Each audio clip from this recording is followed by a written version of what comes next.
하나님 아버지 감사합니다. 오늘 귀한 말씀을 서로 대하려고 합니다. 이 말씀이 은혜가 될 수 있게 하시고 이 말씀이 깨달아지게 하시고 이 말씀 속에 하나님의 역사하심을 느낄 수 있도록 축복해 주시옵소서. 예수님의 이름으로 기도합니다. 아멘. 정호빈 강사님 혼자서 앰프도 만질랴 영상도 만질랴 대표 기도도 하랴 특성도 하랴 무지하게 바빠요. 고마워요. 아무도 없을 때 그거 지키고 한다는 거 쉬운 것 아닌데 하나님이 축복해 주실 줄 믿습니다. 오늘 본문에 있는 말씀은 우리가 너무나 잘 들었던 말씀들 중에 하나입니다. 바로 네밧에 대한 비유입니다. 이 네밧에 대한 비유는 저도 몇 번 설교를 했고 또 그래서 한 사람의 마음의 상태가 넷으로 바뀔 수 있다는 것으로 한번 설교했고 하나는 넷 유형의 사람들이 교회에 있다라는 것으로 한번 설교도 하고 그랬습니다.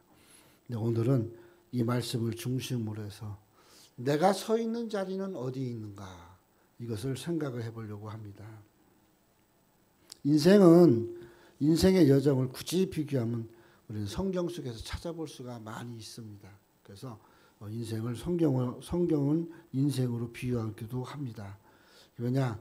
성경은 마치 인생을 살아가는 여정처럼 그렇게 펼쳐집니다. 또 출애굽 사건이라든가 광야에서 삶이라든가 또 다윗의 삶이라든가 야곱의 삶, 아브라함의 삶들이 흐르는 우리의 인생의 여정과 많이 닮아져 있기 때문에 더 그렇습니다. 오늘 우리가 이 말씀을 통해서 살아가는 여정 속에 나는 지금 어디에 서 있느냐, 나는 어느 상태에 있느냐 이것을 생각해 보려고 합니다.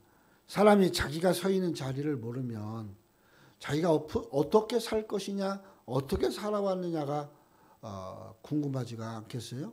내가 서 있는 자리를 알아야 과거는 내가 이렇게 살아왔고 앞으로는 이렇게 살아야지라는 답이 나오는 거예요. 그런데 내가 서 있는 자리를 못 느낀다고 하면 내가 어떻게 살았는지 앞으로 어떻게 살 건지를 모른다는 것이죠. 주일날 교회에 와서 앉아있고 우리 교회뿐만 아니라 여러 교회들 큰 교회 작은 교회 다 필요에 따라서 또 자신들이 섬기는 거에 따라서 와서 앉아 있습니다. 앉아 있는데 내가 왜 앉아 있는지 내가 이 앉아 있는 자리가 어딘지를 모르면 그것처럼 답답하고 속상한 것도 없다라는 것입니다.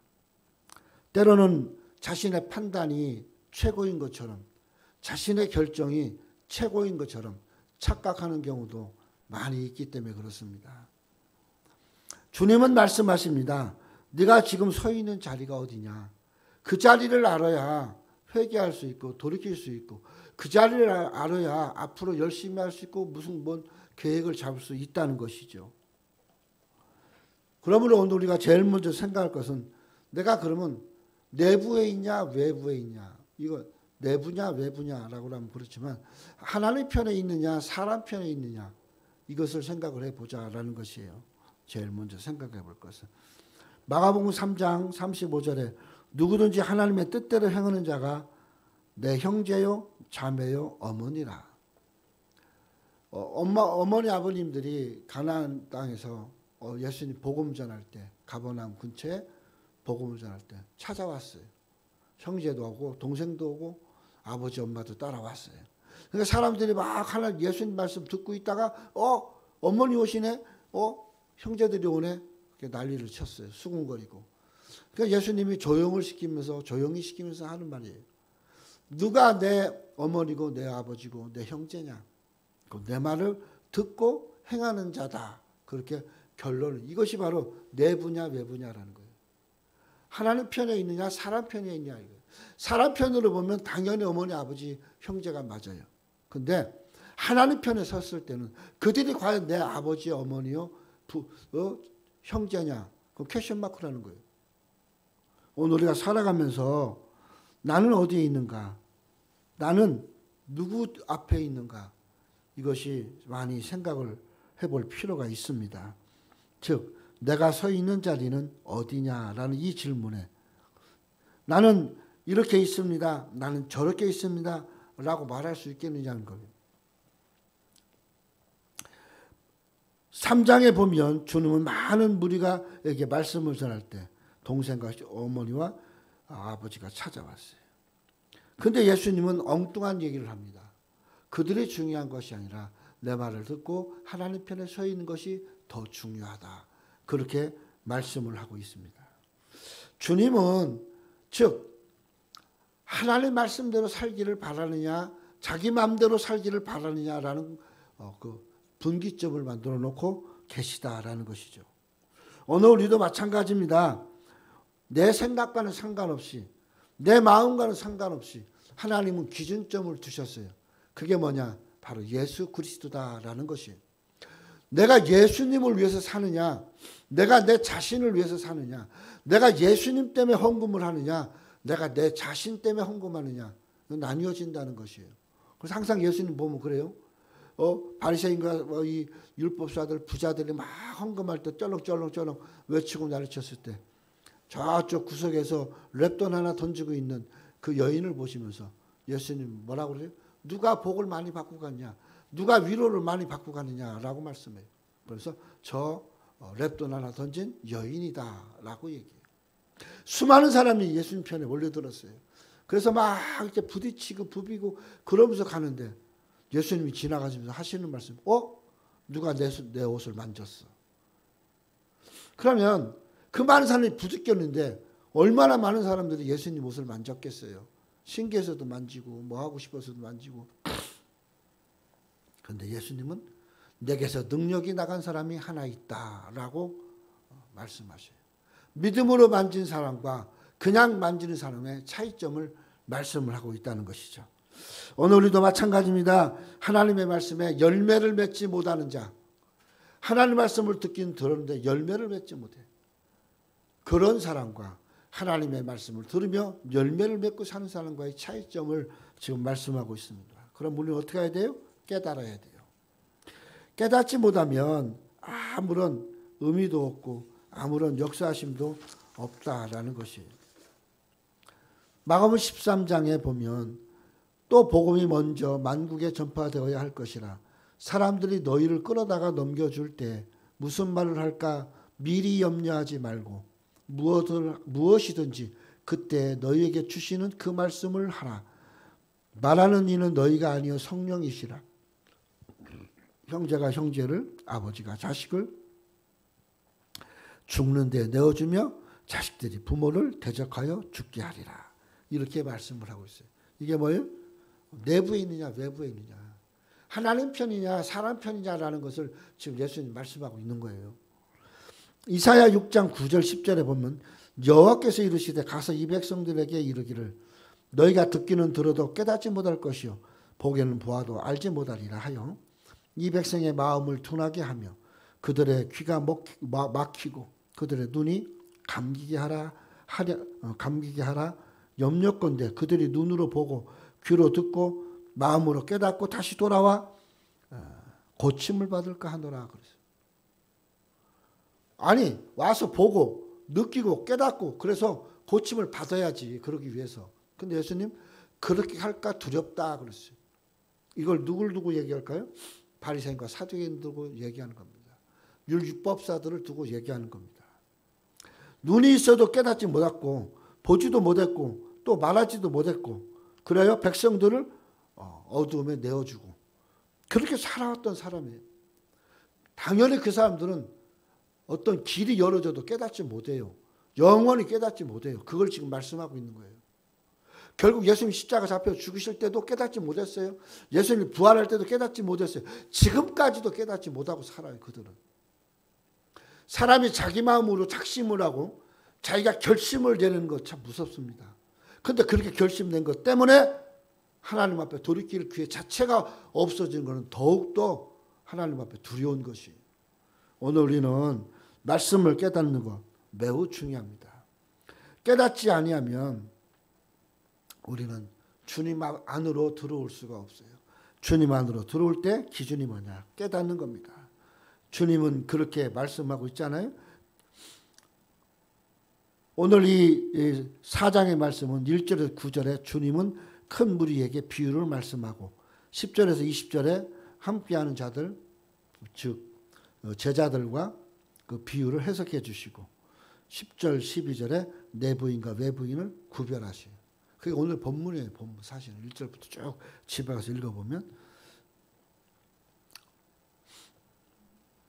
예수님께서 홀로 계실 때 함께한 사람들이 12제자와 더불어 그 비유에 대하여 물으니 이르시되 하나님 나라의 비밀을 너희에게는 주었으나 외인에게는 모든 것을 비유로 하시니 이는 그들로 보기는 보아도 말하지 못하며 듣기는 들어도 깨닫지 못하게 하여 돌이켜 죄사함 얻지 못하게 하려 함이라. 이거 지금 이사야서 있는 말씀 인용했잖아요. 예수님 이사야서 있는 말씀 인용해서 하나님 말씀이 완전한 하나님 말씀인 것과 더불어 그렇게 말씀하고 있어요. 구별을 짓고 있어요. 유대인과 바리새인과 사두개인 그리고 율법사들 기타 사람들을 구별을 짓고 있다 이 말이에요. 깨닫는 사람과 깨닫지 못하는 사람의 차이점은 어디에 있어요? 내게 있는 것이 아니에요. 하나님께서 허락하시는 거예요. 하나님이 깨닫게 하시는 거고 하나님이 느끼게 하시는 거고 하나님이 보게 하시는 거고 하나님이 듣게 하신다 이 말이에요. 그런데 우리는 그걸 모르고 내 마음대로 그냥 내 느끼는 대로 내 기분대로 살면 좋은 거예요. 내가 편하면 좋고 내가 불편함이 없으면 된다라는 사고방식을 갖고 있는 거예요. 그건 나로부터 온 거지 하나님으로부터 온 게 아니다 이 말이에요. 그래서 너희와 외인, 내부인과 외부인 이렇게 구별을 짓고 계신 거예요. 주님은. 너희는 내부인이고 외인은 바로 외부인을 이야기합니다. 11절에 의하면 내부인들에게 그 비밀이 주어졌다. 그렇게 얘기했어요.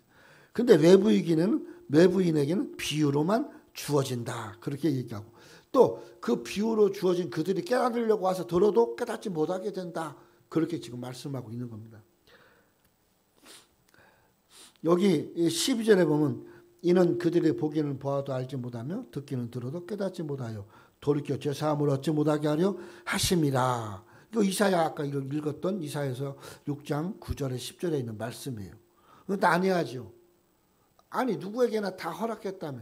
다 와서 듣는데 왜 듣는 사람은 듣고 못 듣는 사람은 못 듣고 그게 아니라 들었는데도 깨닫지 못하고 들었는데도 보지 못하고 봤는데도 느끼지를 못하고 이런 형상을 얘기하고 있는 것이 뭘까라는 거죠.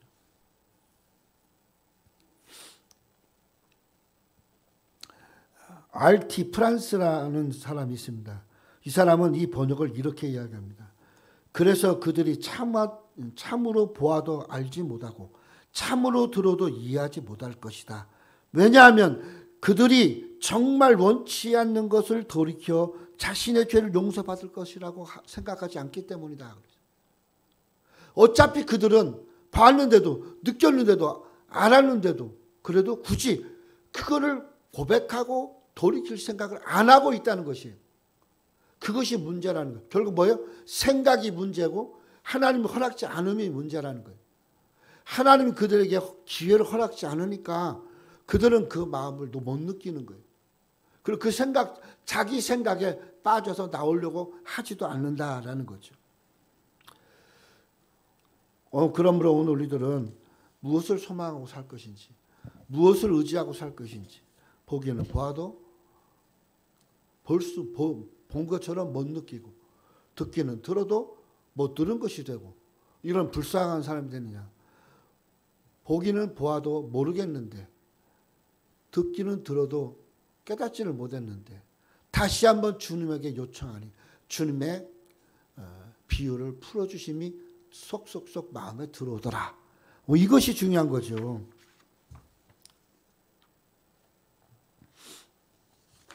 그렇다면 하나님 나라의 비밀을 너에게는 주었고 외인에게는 허락지 않고 이렇게 비유로만 말씀한다라는 말씀을 좀 우리가 생각해 볼 수 있었으면 좋겠어요. 10절에서 함께한 사람들이 이 누군지 생각해 보세요. 그들은 누굴까요? 12제자와 함께 있던 사람들이에요. 즉 예수님 주변에 모여 예수님의 비유를 듣고 있는 사람들 중에 한 사람, 여러 사람들이라는 거죠. 이 사람들이 너희예요. 이 함께한 사람들이에요. 그들이 비유 말씀을 듣고 떠나지를 않아요. 이해가 안 되니까. 뭐 똘똘한 그 제사장 바리새인도 이해가 안 되는데 이 무지랭이 같은 이 사람들은 얼마나 못 알아듣겠어요. 그러니까 다시 요청하는 거예요. 다시 한번 설명해 주세요. 다시 한번 해석해 주세요. 오늘 하나님 말씀을 접하는 우리는 그런 자세를 가져야 돼요. 그래서 그들이 그 말씀을 들음으로 깨닫는 거예요. 그들이 그 말씀을 들음으로 이해가 되는 거예요. 그러면 어떻게 해요? 그 말씀 따라 순종하고 살아야 되는 거예요. 근데 우리에게 중요한 건 뭐가 빠져 있어요? 깨달음이 없으니까 죄사함이 없는 거예요. 깨닫지 못하면 죄를 고백할 수도 없고, 왜? 죄가 뭔지를 깨닫지 못하잖아. 내가 하는 행동이 하나님 앞에 얼마나 잘못인지, 내가 생각한 생각이 얼마나 하나님하고 떠나 있는지 못 느끼잖아. 못 느끼는데 뭔 회개를 하겠어. 못 느끼는데 뭘 그걸 자랑스럽게 뭘 어떻게 하겠어요. 그냥 자랑스럽게 사는 거지. 나 그때 이렇게 했어. 나 그때 이런 생각, 내 생각대로 살았어. 그래도 살아지더구만. 그래도 잘 되지더구만. 이렇게 하고 살지 않겠어요? 깨달음은 뭐예요? 내가 잘못된 부분을 찾는 거예요. 내가 이렇게 잘못했으니까 어떻게 해요? 회개하는 거예요. 회개할 수밖에 없는 거예요. 그게 제 해석을 듣는 거예요. 그러니까 성경을 읽으면 뭐예요? 맨날 읽으면 뭐냐고. 그 말씀을 들으면 뭐예요? 맨날 들으면 뭐예요? 깨달아져야 돼요. 깨달아져야 돼요. 깨달아져야 그 말씀에 순종할 수 있다라는 겁니다. 모두에게 비유는 주어져요. 예수님 비유로 말씀하시니까. 그런데 진리 안에 들어오는 사람은 깨달아지는 사람들이더라 이 말씀입니다. 예수님에게 머물러 남아있는 자들은 예수님의 그 비유를 풀어서 해석하심을 듣고 싶어하는 자들이에요. 오늘은 그런 삶을 살았으면 참 좋겠습니다. 주님은 그들에게 하나님 나라의 비밀을 알려주십니다. 또한 그들은 듣고자 하는 그들은 진리를 추구하는 사람들입니다. 반면에 들었고 보았고 다 했는데도 관심을 보이지 않는 사람들이 있어요. 그리고 그 무리 속에 그냥 어울려 있어요. 아주 광채가 나요. 왜? 비싼 옷을 해 입고 그리고 떵떵거리고 주변에 사람도 못 끼게 나부랑이 되고 다니니까 이 사람들은 같이 들었어. 근데 아무 생각이 없어. 깨달을 생각도 안 해. 그런데 이 사람들을 무시하는 그 사람들은 깨닫고 회개하며 진리 안으로 들어오더라 이 말입니다. 이제 서론을 끝내고 서론이 좀 길죠. 지금 이제 본론 들어가요. 이제 네바테 비유를 통해서 열매 맺는 삶은 어떤 삶인가 이것을 보면서 나는 이제 어느 자리에 있는가. 그럼 이 자리에 있기 위해서 나는 어떻게 하는 건가. 즉 어떻게 해야 되는 것은 방법을 두 가지로 내가 얘기했어요. 깨닫는 것과 그 다음에 뭐예요? 깨닫는 것과 뭐라고 그랬어요? 나도 몰라. 깨닫는 것과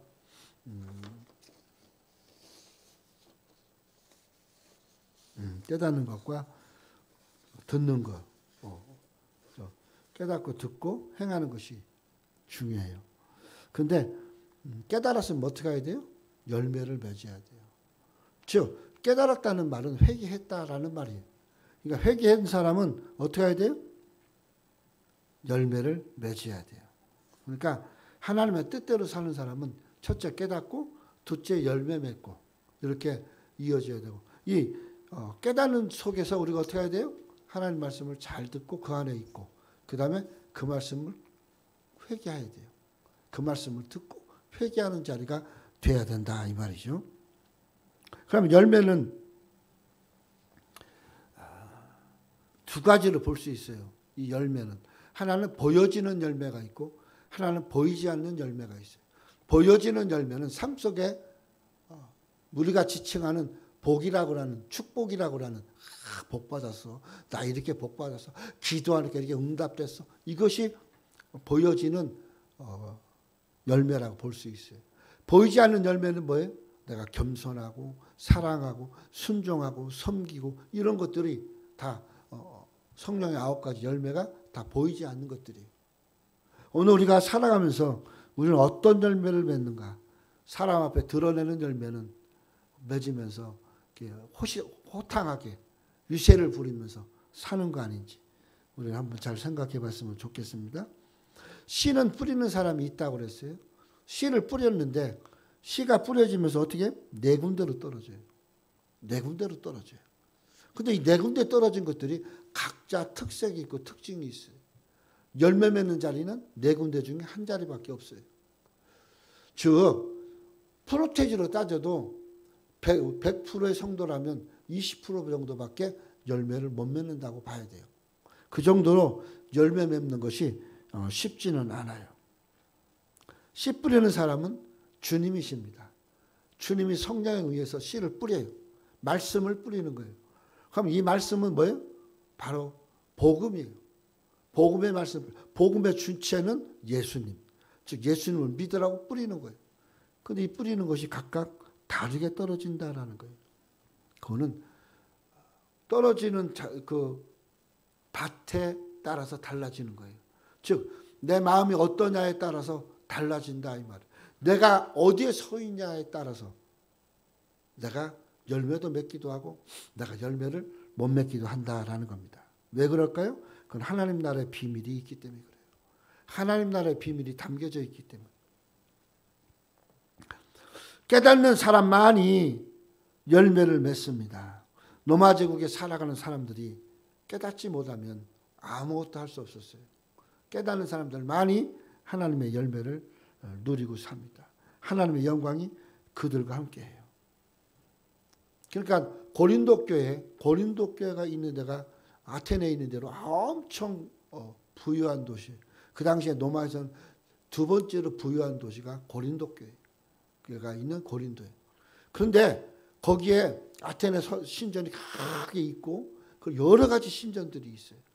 그리고 인구가 한 20만 이 정도 되는데 약 한 5만에서 10만 정도가 뭐냐?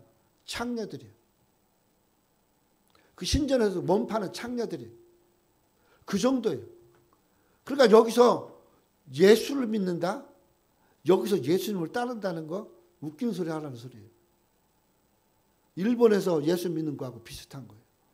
일본 사람들은 무당들이 교회에 와서 헌금을 해요. 그리고 교회를 다녀요.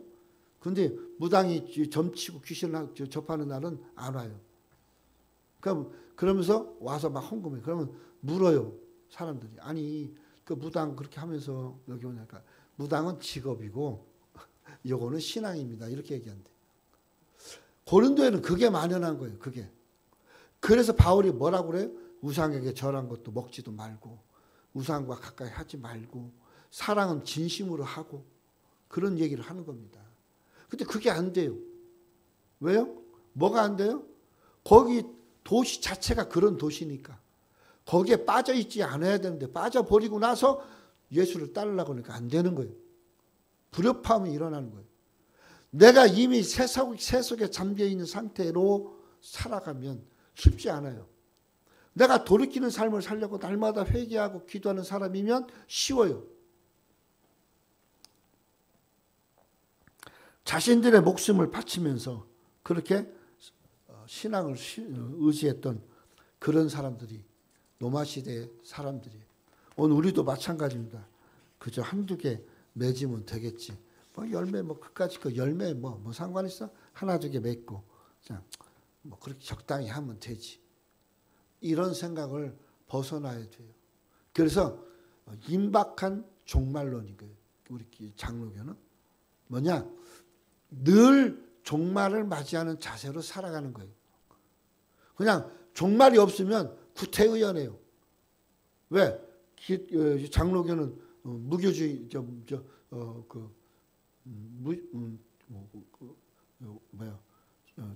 무천년설이니까 천년왕국이 없다라는 즉 삶이 천년왕국이다 이렇게 우리는 이야기하고 있어요.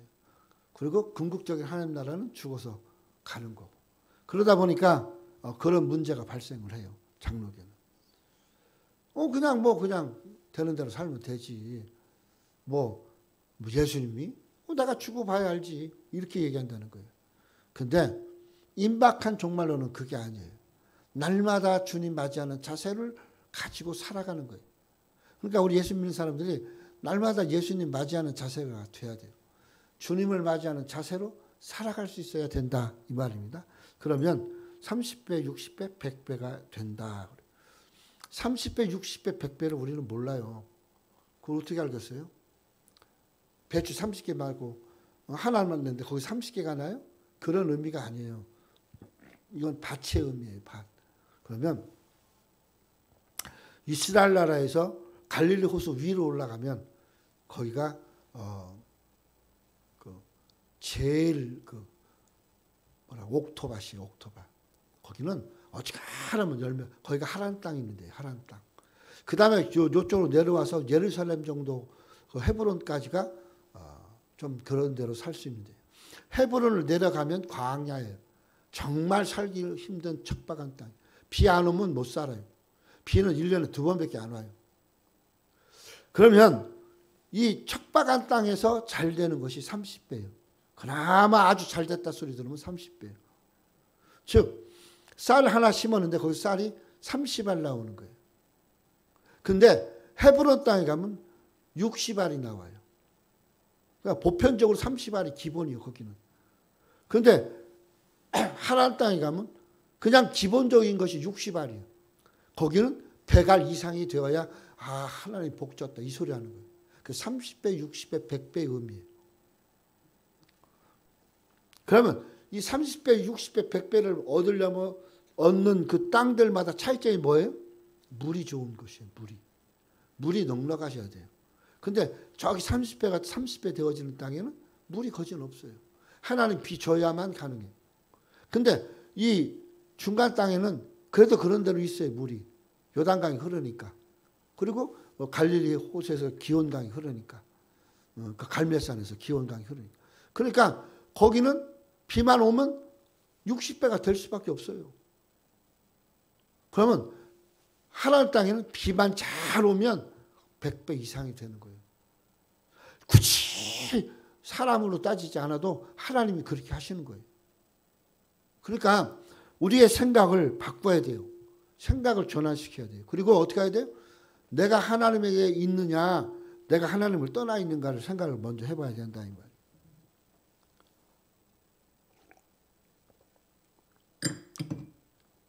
첫 번째는 뭐라 그랬어요? 길가밭이라 그랬어요. 길가밭. 뿌리는 사람이 뿌려요. 그런데 뿌려진 씨가 채 떨어지기 전에 뭐가? 새들이 먹어버려요. 떨어진 거는 사람 발에 밟히고 새들가 먹고 아예 떨어지는 중간에 새들이 먹어버려요. 아무런 의미가 없어요. 열심히 말씀을 전했는데 의미가 없어. 왜? 깨달아지지가 않아. 깨달을 생각도 안 해. 아무것도 없어. 근데 그런데 밭은 밭이요. 뭐냐? 교회는 나와. 예배는 드려. 그리고 뭐 믿는다고 해. 그런데 달라지고 나아진 게 아무것도 없어. 이건 심각한 문제라는 거예요. 뿌릴새. 뿌릴새는 뭐예요? 뿌린과 동시에라는 말이에요. 뿌린과 동시에 가져가 버려요. 공원에 가서 가끔 바닷길 가면서 인천에 목사님들하고 가서 보면 이렇게 새우깡 같은 거 이렇게 던지면 이게 땅바닥에 바닷가에 떨어지기 전에 위에서 다 쳐가요. 그걸 얘기하는 거예요. 바닥에 떨어질 새 없이. 떨어진 건 그냥 밟아버리면 끝나요. 15절에 예수님 설명이 그렇게 얘기합니다. 말씀이 길가에 뿌려졌다는 것은 이들을 가리킴이니 곧 말씀을 들었을 때 사단이 즉시 와서 그에게 뿌려진 말씀을 빼앗아 가는 것이요. 그렇게 이야기하고 있어요. 예배당 안에 앉아 있지만 예배를 참여하고 있지만 설교를 듣고 있지만 생각과 마음은 딴 데가 있는 거예요. 아니 딴 데가 있는 게 아니라 그냥 닫아놓고 있어. 닫아놓고. 생각 없이 오고 생각 없이 듣고 생각 없이 간다. 그 아까 얘기했잖아요. 들어도 깨닫지 못하고 봐도 보지 못하고 느껴도 느끼지를 못하고 바로 그 얘기예요. 어떤 저항도 없어. 저항도. 그냥 아무 생각이 없어. 그래갖고 갔다가 가. 그럼 일주일 중에 하루를 하나님 앞에 들었다는 착각을 하고 사는 거예요. 소극적인 정도가 아니에요. 이건 소극적인 정도가. 마음 자체가 닫혀져 있어요. 들을 생각도 안 해요. 볼 생각도 안 해요. 근데 발걸음은 와 있어. 어디로? 그 밭에 와 있어. 그 발걸음. 두 번째는 흙이 얇은 돌밭이라 그렇게 얘기하고 있어요.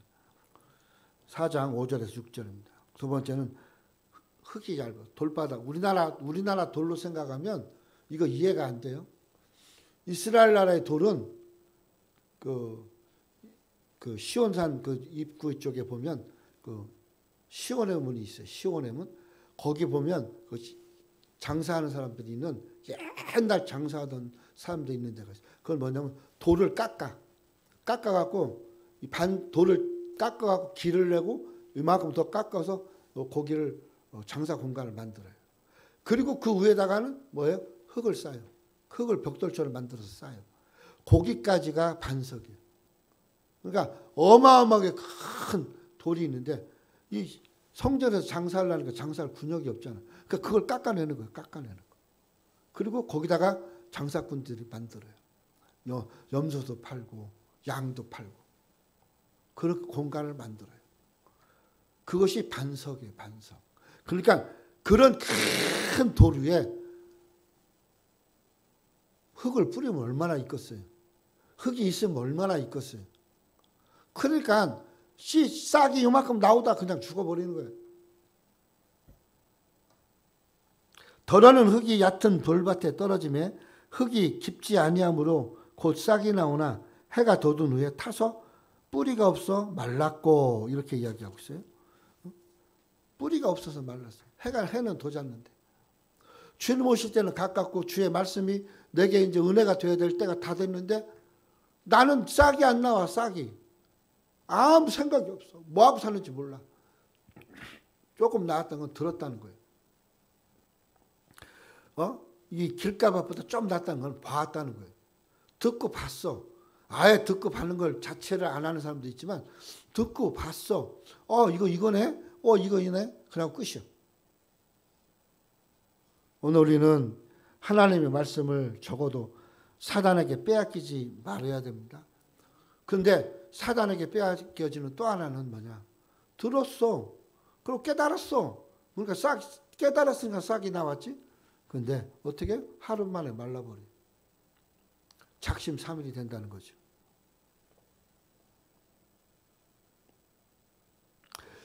오늘 우리는 이런 삶이 되어서는 안 됩니다. 우리가 어디에 서 있느냐? 정말 이런 자리에 서 있으면 무엇으로 하나님께 열매를 맺으며 무엇으로 하나님을 기쁘게 하는 삶이 될 수 있다고 생각합니까?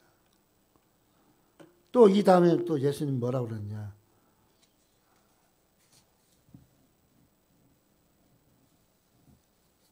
씨를 뿌렸어. 싹도 났어. 자라기도 해. 근데 열매가 없어. 왜요? 가시덤불에 찔려서. 점점점 나아진 것 같은데 분명히 싹은 났어. 근데 일단 수용을 못해. 내가 이해되는 것만 이해되는 거야. 이해가 안 되면 안 돼. 이게 뭐냐? 돌밭이야, 돌밭. 내 생각으로, 내가 살아온 방법으로 도저히 이해가 안 돼. 이거 참 문제가 심각하죠. 뿌리가 없어서 잠깐 견디다가 시험과 혼란이 오면 잠깐은 견뎌. 그 다음이 문제인 거예요. 넘어지고 자빠진다 이 말이죠.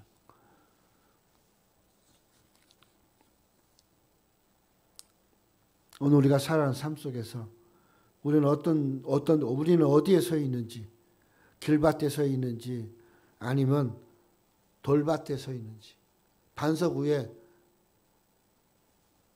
저희가 흙이 좀 뿌려졌다고 그걸 자신하고 있는 거 아닌지 생각을 해봐야 돼요. 조그마한 아주 조그마한 문제가 생겨도 자빠지고 넘어지고 맙니다. 우리 말씀을 들었을 때 우리의 반응은 어떤 반응인지, 눈물도 흘리고 기쁨도 받았는데 그런데 오래를 못 가요. 이 양반들이 돌이키면 교회 무서운 적이 되고 하나님 앞에 적대시를 무지하게 합니다. 우리 일상 삶에 이런 삶이 되어서는 안 됩니다. 열매 없는 것도 부족해서 하나님의 말씀을 대항하고 대들고 자기 생각과 자기 방법대로 춤추고 살아오면서 마치 하나님 뜻대로 살았다고 착각하는 것과 같다는 거죠. 세 번째는 뭐냐? 세 번째 장소는 가시떨기입니다. 가시떨기. 가시떨기에 떨어점에 가시 속에 자라가지고 가시도 함께 자라서 어떻게 돼요? 자라는 기운을 막는 건 줄기를 뚫어버린다는 거예요.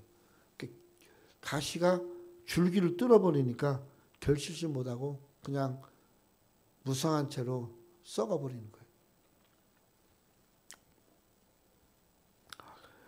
흙은 있고 분명히 흙도 있고 옥토인 것 같기도 한데 가시가 거기 같이 있는 걸 모르는 거예요.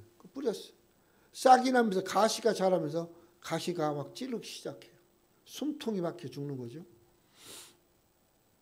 성장이 가능한 것 같은데 숨통을 막아버려서 하나님의 일을 못합니다.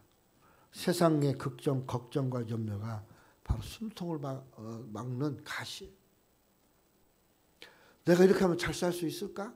이렇게 하면 이렇게 잘 살아야 되는데 내가 지금 이렇게 해도 이렇게 어려운데 이 생각이 뭐예요? 가시요, 가시. 그러니까 내가 해야 될 위치, 내가 해야 될 것들을 다 막아버려. 그럼 결국 어떻게 해요? 여기로 피해보고 저리로 피해보고 그러다가 딴 데로 가버리는 거예요. 그러고 착각에 빠져요. 내가 이만큼 했는데 나는 이렇게 했는데 오늘 우리는 알아야 됩니다. 지식을 쌓는 것이 중요한 게 아닙니다. 재능이 쌓아지는 것이 중요한 게 아닙니다. 능력이 많은 것이 중요한 것이 아닙니다. 그 가장 밑바탕이 뭐라고 그랬어요? 믿음이 있어야 된다. 주님은 그렇게 말씀합니다. 믿음으로 견뎌야 되고 믿음으로 이겨야 되고 믿음으로 극복해야 된다라는 거예요. 좋은 땅은 뭘까요? 좋은 땅은 말씀을 듣고 깨닫는 자입니다. 가시덤불은 자기 자신이 우상이 되어서 자기를 중심으로 섬기고 자기밖에 모르고 자기 마음대로 하고 휘두르고 자기 생각대로 휘두르지만 좋은 땅은 그런 것들을 아예 일찌감치 먼저 뽑아버려요. 자체를 없게 만들어요. 그리고 어떻게 해요? 뿌려지는 대로 싹이 나고 열매가 맺어진다. 그렇게 주님은 말씀하고 있습니다. 좋은 땅에 자라는 것은 가시가 아니라 바로 하나님 말씀의 씨가 믿음으로 자라서 그게 열매가 된다는 겁니다. 오늘 우리가 살아가면서 우리는 어느 자리에 서 있을까요? 우리가 있는 자리는 어디에인가? 한번 잘 생각해 보시기 바랍니다. 여기 네 종류의 장소들이 있어요. 나는 이 장소들 중에 어느 자리에 있느냐라는 거예요. 어느 자리에 있느냐. 길밭이면 갈아엎어야 돼요. 어떻게든지 갈아엎어서 옥토밭이 만들어져야 돼요. 돌밭은 그 돌을 부시든지 깨트리든지 건져내야 돼요. 가시밭은 가시를 다 건져내야 돼요. 그렇다고 공통점은 뭐예요? 세 군데는 갈아엎어야 돼요. 옥토밭은 이미 씨를 뿌리기 전에 그 모든 걸 다 해결했어요. 그리고 나서 갈아엎으니까 30배, 60배, 100배의 열매가 맺어지더라라는 것이에요. 말씀을 듣고 전혀 들리지 않는 것처럼 딴소리 한다면 그 길밭이에요. 길밭. 사단이 다 먹어버린 거 이미. 정말 말씀을 듣고 막 울고 깨닫는 것 같아. 뒤돌아서면 안 해. 그건 뭐예요? 돌밭이야. 돌밭. 돌덩이야. 돌덩이. 깨닫기는 수십 번 깨달아. 깨닫고 돌아서면 없어.